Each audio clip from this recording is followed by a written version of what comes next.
하나님께서 말씀을 통해서 우리의 마음과 생각을 바꾸어 주시고 또 우리의 삶이 새로워지는 은혜가 있기를 바랍니다. 오늘 읽은 창세기 2장, 3장의 이야기는 아마 여러분이 잘 아시는 내용입니다. 왜냐하면 성경 통독을 시작하면 여기까지는 최소한 읽습니다. 그런데 우리의 눈길을 사로잡는 장면이 있습니다. 동산에는 바람이 기분 좋게 불어오고 잎사귀들이 춤을 추듯 흔들립니다. 과일 향이 은은히 퍼지는 정원 한가운데 한 나무 아래 사람이 서 있습니다. 그 정원은 부족한 것이 없습니다. 하나님이 마음대로 먹으라고 먼저 풍요의 문을 활짝 열어주셨기 때문입니다. 그런데도 거기서 사람은 그 모든 풍요를 뒤로 한 채 금지된 단 하나를 바라보고 있습니다. 그럴 때 우리의 마음은 첫 번째 질문을 던지게 됩니다. 하나님이 이미 다 주셨는데, 정원 전체가 허락되었는데 왜 인간은 그 하나의 목숨을 거는 것일까? 이것은 탐욕이다. 이것은 감사를 잊은 욕심이다. 그런데 동시에 또 다른 목소리가 이렇게 반박합니다. 잠깐만. 풍요가 전부라면 인간은 무엇이란 말인가? 배만 부르면 되는 존재인가? 인간은 생각하고 선택하고 의미를 찾는 존재가 아닌가? 모든 것이 주어졌지만 단 하나, 결정권이 내게 없다면 그 모든 풍요가 무슨 의미란 말인가? 여러분이 이 두 목소리가 서로 부딪힐 때 우리 마음도 슬며시 고개를 쳐듭니다. 은퇴를 앞두거나 이미 은퇴한 아버지들은 노후가 안정적이라도 이제 나는 뭐지 하는 공허함에 흔들립니다. 자녀를 다 키워낸 어머니들은 자녀를 향한 통제 욕구 때문에 스스로 지치곤 합니다. 퇴직 후 텅 빈 시간 앞에서 나는 이제 쓸모없는 사람이 된 것은 아닌가 묻습니다. 자녀의 결정이 마음에 들지 않을 때마다 잔소리가 목까지 차오릅니다. 오늘 본문은 이 공허함과 통제 욕구의 뿌리가 어디서 시작되었는지, 그리고 선악과는 왜 거기에 있었는지, 그리고 우리의 진짜 회복은 어디에서 오는지를 보여줍니다. 이제 그 이야기 안으로 함께 들어가 보겠습니다. 에덴의 풍요 속에서도 문득 찾아오는 공허함, 그 해답은 소명의 재발견에 있습니다. 오늘 우리가 함께 읽은 창세기 2장 15절을 한번 보시기 바랍니다. 여호와 하나님이 그 사람을 이끌어 에덴 동산에 두어 그것을 경작하며 지키게 하시고. 하나님이 사람을 동산에 두어 경작하며 지키게 하셨습니다. 여러분, 에덴 하면 무엇이 가장 먼저 떠오르십니까? 에덴은 그냥 놀고 먹는 낙원이 아니었습니다. 맡겨진 정원입니다. 하나님은 우리를 단지 편안함을 소비하는 존재로 만들지 않으셨습니다. 맡겨진 것을 가꾸고 지키며 의미를 발견하는 소명받은 존재로 세우셨습니다. 그래서 은퇴 후 공허함은 단지 할 일이 없어서만이 아니라 의미 있고 책임 있는 삶의 상실로 찾아옵니다. 그래서 우리는 질문을 바꾸어야 합니다. 나는 이제 쓸모없는가가 아니라 하나님이 내게 새롭게 맡기신 정원은 무엇인가? 라고 바꾸어야 합니다. 은퇴를 앞두거나 은퇴한 분에게 그 정원은 손자 손녀의 신앙 맹토가 되는 자리일 수도 있고 교회와 이웃을 섬기는 자리일 수도 있습니다. 지나온 과거의 직장 생활은 단지 월급을 타는 시간이 아니라 하나님이 맡기신 정원을 충성으로 경작한 시간이었습니다. 우리의 정원은 끝나지 않고 이제 단지 옮겨갈 뿐입니다. 은퇴 후의 삶은 결코 끝이 아닙니다. 하나님은 이제 또 다른 작은 에덴을 맡기며 말씀하십니다. 이제 이곳을 경작하고 지키라. 저와 여러분이 배부른 돼지가 되지 않는 길은 지금 우리 삶이 하나님의 소명에 응답하는 청지기의 자리임을 깨닫는 데 있습니다. 한 평생을 가정주부로 사신 분도 마찬가지입니다. 이제 내 인생이 다 지나간 것 같다고 느낄 수 있지만 하나님은 이렇게 말씀하십니다. 당신이 지금까지 경작하고 지킨 그 가정이라는 정원을 보십시오. 당신이 아침마다 준비한 밥상, 밤마다 기도로 키워낸 자녀들, 이 모든 것이 나의 성전을 섬긴 거룩한 수고였습니다. 저와 여러분 모두 하나님이 맡기신 정원을 돌보는 청지기입니다. 그 안에 의미가 있고 그 안에 존엄이 있습니다. 이것이 인생의 공허함을 극복하는 첫 번째 해답입니다. 그런데 하나님은 풍요의 정원에 경계의 울타리를 치십니다. 이어지는 16절과 17절입니다. 여호와 하나님이 그 사람에게 명하여 이르시되 동산 각종 나무의 열매는 너희가 임의로 먹되 선악을 알게 하는 나무의 열매는 먹지 말라. 네가 먹는 날에는 반드시 죽으리라 하시니라. 여러분, 여기서 하나님의 말씀을 자세히 들어보십시오. 무엇이 가장 먼저 나옵니까? 금지가 아닙니다. 허락입니다. 각종 나무의 열매는 임의로, 마음대로 먹게 하십니다. 그 정원에 있는 모든 것이 허락되었습니다. 금지된 것은 단 하나뿐입니다. 그런데 우리 마음속에 이런 목소리가 들려옵니다. 다 주겠다면서 왜 그 하나는 안 됩니까? 그게 무슨 진짜 자유입니까? 여기서 우리는 하나님이 선악과를 두신 목적을 오해하기 쉽습니다. 하나님은 우리 인간을 통제하려는 것이 아닙니다. 그렇다면 하나님이 그 하나의 나무를 금하신 이유가 무엇일까요? 그것은 억압하려는 것이 아니라 관계를 지키는 장치입니다. 이 경계는 인간을 가두는 창살이 아니라 하나님과 인간이 서로를 인격적으로 신뢰할 수 있게 하는 사랑의 울타리였습니다. 아마 자녀를 키워보신 분들은 다 경험하고 공감하실 텐데, 엄마가 아이에게 뜨거운 난로에 손을 대면 안 돼 라고 말하는 것은 그 아이를 억압하려는 것이 아닙니다. 아이가 엄마를 신뢰하고 그 말을 따를 때 아이의 생명은 안전하게 보호됩니다. 선악과는 우리 인간에게 너는 피조물이고 나는 너의 창조주다는 한계를 지어줌으로써 우리 인간이 하나님을 신뢰할 때만 누릴 수 있는 진정한 자유를 확증하는 장치였습니다. 여기서 우리는 선악을 알게 하는 나무라는 이름을 주목할 필요가 있습니다. 히브리 말로 선악을 안다라는 표현은 모든 것을 판단하는 권한, 즉 주권을 의미합니다. 왕들이 나라를 다스리며 이것은 좋다, 이것은 나쁘다라고 판단하는 권한을 말합니다. 그래서 선악을 알게 하는 나무는 이렇게 묻고 있습니다.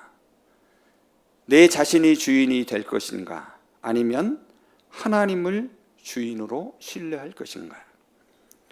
선악과는 사랑의 울타리입니다.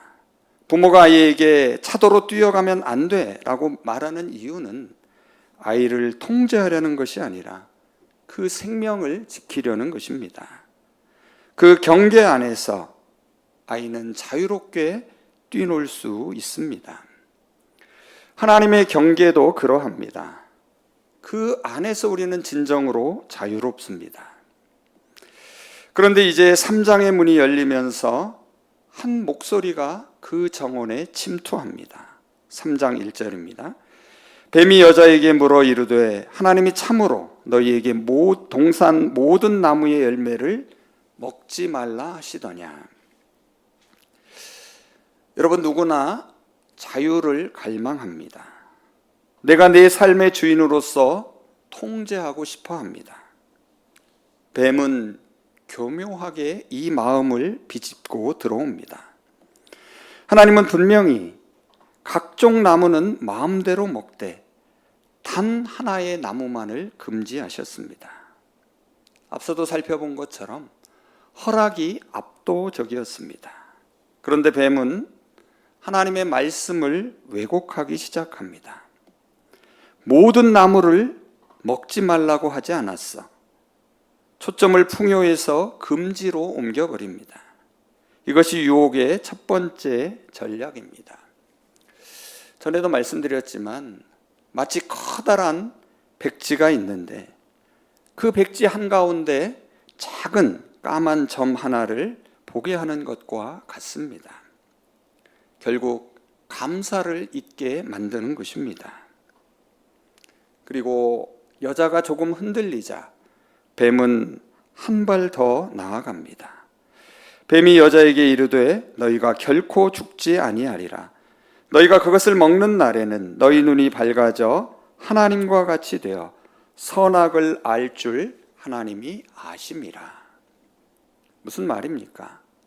너도 이제 하나님처럼 될 수 있어. 내 인생의 기준을 내가 정할 수 있어. 너 자신이 주인이 될 수 있어 라고 속삭입니다. 선악과는 바로 그 거짓된 약속의 달콤한 상징입니다. 하나님처럼 되겠다는 유혹은 사실 내가 내 삶의 주인이 되어 공허함의 문제를 해결해 보겠다는 인간의 첫 번째 오만이었습니다. 뱀은 우리 인간이 더 갖고 싶어 하는 욕망과 내가 내 삶의 주인이 되고 싶어 하는 욕망을 하나로 묶어버립니다. 그리고 그 묶음의 끈이 무엇입니까? 그것은 바로 하나님에 대한 불신이었습니다. 하나님이 정말 당신을 사랑하시면 왜 이것을 주지 않으시겠어? 하나님이 정말 선하시다면 왜 자유를 막으시겠어? 하나님은 무언가 숨기고 계신 것이 분명해 라고 속삭입니다. 여러분, 우리 삶에서도 이런 목소리가 들리지 않습니까? 하나님이 정말 나를 사랑하신다면 내 삶이 왜 내 뜻대로 되지 않고 이 모양입니까? 하나님이 정말 선하시다면 왜 내 간절한 기도는 들어주시지 않습니까? 뱀의 달콤한 속삭임은 오늘도 어김없이 우리에게 찾아옵니다. 그리고 그 유혹의 끝은 언제나 같습니다. 그러니까 내가 알아서 해. 내가 내 인생의 주인이 되란 말이야. 마음이 흔들리자 눈길이 가고 눈길이 닿는 곳으로 손과 발이 움직이기 시작합니다. 6절을 보시기 바랍니다. 여자가 그 나무를 본즉 먹음직도 하고 보암직도 하고 지혜롭게 할 만큼 탐스럽기도 한 나무인지라. 여자가 그 열매를 따먹고 자기와 함께 있는 남편에게도 주매 그도 먹은지라. 여러분, 여기서 우리는 잠시 멈출 필요가 있습니다. 이 순간, 이 장면을 천천히 자세히 한번 들여다 보십시오. 먼저 여자의 눈이 바뀌었습니다. 분명 어제와 똑같은 나무인데 이제 다르게 보이기 시작합니다. 먹음직하고 보암직하고 지혜롭게 할 만큼 탐스럽습니다. 뱀의 한마디가 여자의 시선을 완전히 바꾸어 놓았습니다. 그 나무 앞에서 하와의 마음 속에는 동시에 두 개의 미래가 거대한 파노라마처럼 펼쳐집니다. 첫 번째 미래는 이런 것입니다. 지금처럼 이미 주어진 환경 속에서 하나님의 결정과 보호 안에서 머무는 안정된 삶입니다. 청지기로서의 종언함을 가지고 모든 선과 악의 최종 판단은 하나님께 온전히 맡기는 삶입니다. 다른 두 번째 미래는 이런 것입니다. 결과를 알 수는 없지만 내가 스스로 선과 악을 판단하며 내 삶의 의미를 개척해 나가는 주체적인 삶입니다. 뱀의 속삭임은 바로 이 두 번째 미래가 훨씬 더 완전하고 진정한 자유라고, 너도 하나님처럼 될 수 있다고 부추깁니다. 여러분, 이것은 단지 과일 하나를 따먹는 행위가 아니었습니다. 이것은 자신의 존재의 의미 전체를 건 도박이었습니다. 참으로 위험하고도 매혹적인 도박입니다. 그리고 마침내 여자는 손을 뻗고 맙니다. 자유를 움켜줍니다. 의미를 붙잡습니다. 내 인생을 내가 스스로 결정하는 자유를, 하나님께 묻지 않고도 선과 악을 판단할 수 있는 주권을 붙잡습니다. 그런데 여러분, 이 장면에서 한 사람이 더 있습니다. 바로 아담입니다. 맨 끝을 보십시오. 그도 먹었다라고 말합니다.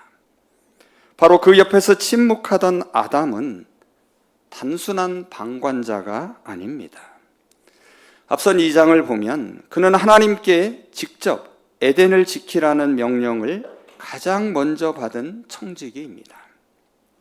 그는 이 관계의 정원을 지켜야 할 첫 번째 파수꾼이었습니다. 뱀이 거짓말을 할 때에, 하와가 흔들릴 때 그는 하나님의 말씀을 상기시키며 그 관계의 울타리를 지켜야만 했습니다. 하지만 그는 어떻게 합니까? 그는 모른 채 침묵합니다. 그의 침묵은 나는 이 관계를 지키는 책임을 포기하겠다는 무언의 선언과도 같습니다. 여기서 한 사람은 잘못된 행동을 함으로써 다른 한 사람은 마땅히 해야 할 행동을 하지 않음으로써 두 사람은 관계의 울타리를 함께 무너뜨리고 있습니다. 일상에서 불의를 보고도 입을 다물 때, 교회 안에서 잘못된 것을 알면서도 관계가 불편해질까 봐 침묵할 때 우리는 아담이 되고 맙니다. 여러분, 죄는 구체적인 행동만으로가 아니라 침묵으로도, 해야 할 일을 하지 않음으로도 찾아옵니다. 하와가 금단의 열매에 손을 대고 아담이 침묵한 결과는 참으로 참담합니다. 오늘 읽은 마지막 7절입니다. 이에 그들의 눈이 밝아져 자기들이 벗은 줄 알고 무화과 나무 잎을 엮어 치마로 삼았더라. 뱀의 약속이 실현된 것처럼 보입니다. 너희의 눈이 밝아질 것이라고 했는데 정말 눈이 밝아졌습니다. 그런데 눈이 밝아져서 무엇을 보았습니까? 우주의 신비를 보았습니까? 아니면 신적인 지혜를 보았습니까? 아닙니다. 그들이 본 것은 자기들의 벗은 몸이었습니다. 그들은 부끄러움을 보게 되었습니다. 이것이 그들이 갈망한 자유의 결과였습니다. 하나님 없이 얻은 자기 주권의 결과가 바로 이것이었습니다. 이전에는 둘 다 벗었으나 부끄러워하지 않았다라고 말했습니다. 그 무고한 세계에서 그들은 진정으로 자유로웠습니다. 하나님 앞에서도 서로에게서도 자신 앞에서도 숨길 것이 없었습니다. 그런데 이제 그 모든 것이 달라졌습니다. 그들은 수치심의 무화과 잎으로 자신을 가립니다. 하나님의 발소리가 들리자 두려워서 나무 뒤에 숨습니다. 관계가 깨어지고 말았습니다. 뱀은 약속했습니다. 너희는 자유로워질 것이다. 공허함은 채워질 것이다. 하지만 결과는 어떠합니까? 정반대입니다. 그들은 자유로워진 것이 아니라 수치와 두려움의 노예가 되었고 공허함은 더욱 깊어졌습니다. 그런데 이야기는 여기서 끝나지 않습니다. 하나님은 나무 뒤에 숨은 아담을 찾아오십니다. 그리고 묻습니다. 내가 어디에 있느냐? 이것은 사랑의 부르심입니다. 그리고 그 부르심은 수천 년을 흘러 또 다른 하나의 나무 아래에서 완성됩니다. 바로 십자가 나무입니다. 에덴의 선악과 나무에서 인간은 내 뜻대로 손을 뻗었습니다. 하지만 골고다의 십자가 나무에서 둘째 아담이신 예수님은 양손을 펴시고 내 원대로 맛이 없고 아버지의 원대로 하옵소라고 기도하셨습니다. 첫째 아담은 하나님을 신뢰하며 사는 자유와 관계 안에서 누리는 충만함을 잃어버렸습니다. 그 잃어버린 자리를 둘째 아담이 회복하셨습니다. 우리는 그분 안에서 다시 하나님의 정원으로 초대받습니다. 이제 말씀을 정리해 보겠습니다. 오늘 우리는 풍요의 정원을 둘러보았습니다. 그리고 그 동산 한가운데 있는 한 나무 아래에서 벌어진 사건을 목격했습니다. 이미 충분하다는 말과 내가 결정하고 싶다는 서론에서 부딪히던 두 목소리의 외침은 오늘 우리의 삶에서도 그대로 드러납니다. 풍요가 있는데도 공허한 이유는 하나님이 맡기신 청지기 소명을 잃어버렸거나 하나님을 신뢰하기보다 스스로 주인이 되려 했기 때문입니다. 하나님이 선악과를 두신 목적은 우리를 억압하려는 것이 아닙니다. 매일 우리에게 묻고 대화하시며 신뢰의 관계 안에서 참 자유를 주시기 위함입니다. 하지만 인간은 하나님의 말씀 앞에서 단순히 한 번 불순종한 것이 아니라 내가 내 삶의 주인이 되겠다는 욕망으로 공허함을 채우려 했습니다. 그 결과는 자유가 아니라 수치였고 충만함이 아니라 더 깊은 공허함이었습니다. 이제 회복은 내가 쥔 자기 주권에 손을 내려놓고 하나님을 다시 주인으로 신뢰하며 맡겨진 정원을 감사로 경작하며 기쁨으로 지킬 때에 시작됩니다. 둘째 아담이신 그리스도의 순종 안에서 우리는 참 자유와 생명의 풍성함을 누릴 수 있습니다. 이제 새롭게 시작하는 한 주간의 삶 속에서 이렇게 실천해 보면 좋겠습니다. 먼저 지금 여러분의 삶에서 왜 이것이 없느냐는 뱀의 속삭임이 가장 크게 들리는 것이 무엇입니까? 여러분의 건강입니까? 자녀와의 관계입니까? 아니면 은퇴 후의 자존감입니까? 바로 그곳에서 하나님이 이미 우리에게 베풀어 주신 풍요와 감사를 찾아내서 한번 적어 보십시오. 그것이 뱀의 목소리를 이기는 첫걸음입니다. 다음으로 여러분이 하루 중에 가장 무의미하게 느끼는 시간이나 공간은 어디입니까? 혹은 내 인생은 이제 끝났다고 느끼는 영역이 있으십니까? 그곳을 하나님이 여러분에게 맡기신 경작하고 지켜야 할 작은 정원이라고 한번 생각해 보십시오. 은퇴 후 시간이나 노년의 삶은 끝이 아니라 새로운 정원의 시작입니다. 자녀가 성장해서 떠난 자리는 공허가 아니라 새로운 소명을 준비하는 시간입니다. 그 정원에서 여러분이 실천할 수 있는 아주 작은 청지기의 행동을 찾아보시기를 바랍니다. 마지막으로 지금 여러분의 자유를 가장 억압하는 것처럼 보이는 하나님의 안 되는 무엇입니까? 어쩌면 그것이 여러분을 파괴적인 욕망으로부터 지켜주는 사랑의 울타리일 수 있다는 관점으로 바꾸어 생각해 보시기 바랍니다.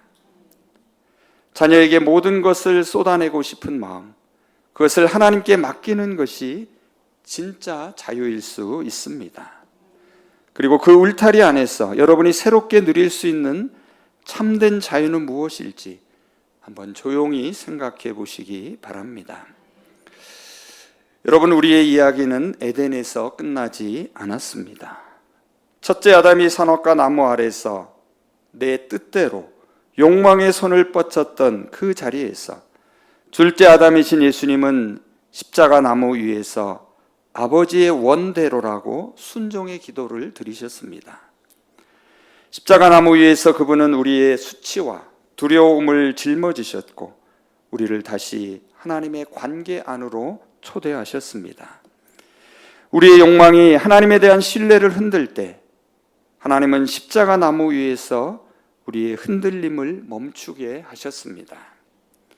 이제 그분 안에서 우리는 진정한 풍요와 자유함을 함께 누립니다. 감사와 신뢰 안에서 우리는 다시 하나님의 정원으로 걸어 들어갑니다. 저와 여러분의 공허함이 그분 안에서 충만함으로 채워지시기를 바랍니다.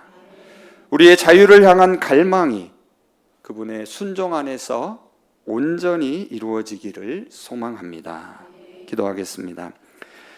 사랑과 은혜가 풍성하신 하나님, 오늘 저희는 에덴 동산의 이야기 안에서 저희 자신을 보았습니다. 주님, 저희가 주님이 주신 풍요는 잊고 결핍만 보았으며 주님 없이 스스로 주인이 되려 했음을 고백합니다. 그 결과는 참담했습니다. 자유가 아니라 수치였습니다. 하지만 주님은 저희를 맡겨진 정원을 가꾸는 청지기로 세우셨고 주님의 경계는 저희를 다시 살리는 사랑의 울타리였음을 깨닫게 하시니 감사를 드립니다. 주님, 이제 저희에게 새로운 눈을 주셔서 없는 것이 아니라 이미 있는 것을 보게 하시고 주님을 신뢰하며 맡겨진 자리에서 청지기의 삶을 살아가게 하여 주시옵소서. 첫째 아담이 내 뜻대로 손을 뻗었던 자리에서 둘째 아담이신 예수님이 아버지의 원대로 순종하셨음을 기억하게 하시며 저희를 다시 주님의 정원으로 초대하신 그 사랑을 놓지 않게 하여 주시옵소서. 예수 그리스도의 이름으로 기도합니다. 아멘.